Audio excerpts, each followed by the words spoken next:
বিসমিল্লাহির রহমানির রহিম।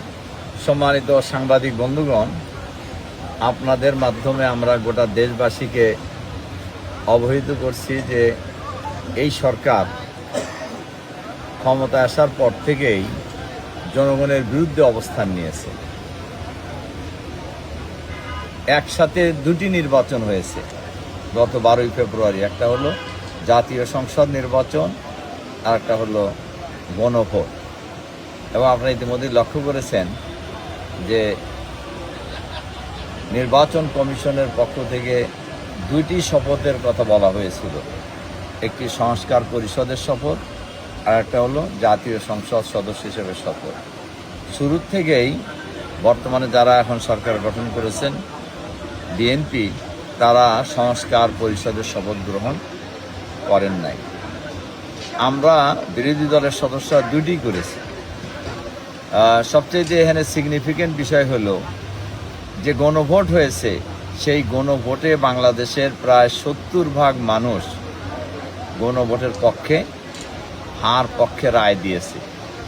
কিন্তু দুর্ভাগ্যজনকভাবে বর্তমান সরকার এই গণভোটকে বাতিল করে দিয়েছে।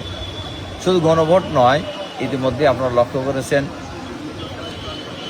যে সকল সংস্কারের প্রস্তাব ছিল, অধ্যাদেশ জারি করা হয়েছিল, যেমন খুন গুম কমিশন, পুলিশ কমিশন, মানবাধিকার কমিশন, সুপ্রিম কোর্টের স্বাধীন সচিবালয়, এরকম বেশ কিছু বিষয় আমরা বিশেষ কমিটিতেও আমরা নোট অফ ডিসেন্ট দিয়েছিলাম।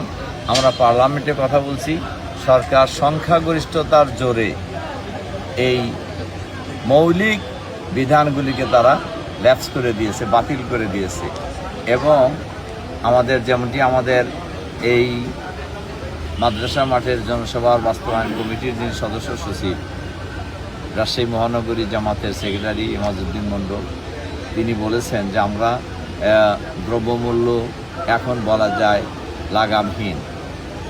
কৃষক তার ধানের দাম ঠিকমতো পাচ্ছে না, অথচ উৎপাদিত ফসলের খরচ অনেক বেশি হয়ে যাচ্ছে।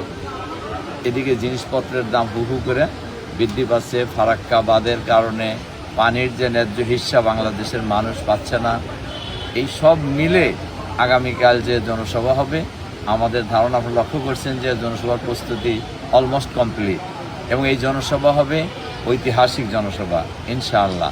আমাদের রাজশাহী মহানগরী সহ আমাদের রাজশাহী বিভাগের সব জায়গা থেকেই জনগণ এই জনসভায় অংশগ্রহণ করবেন।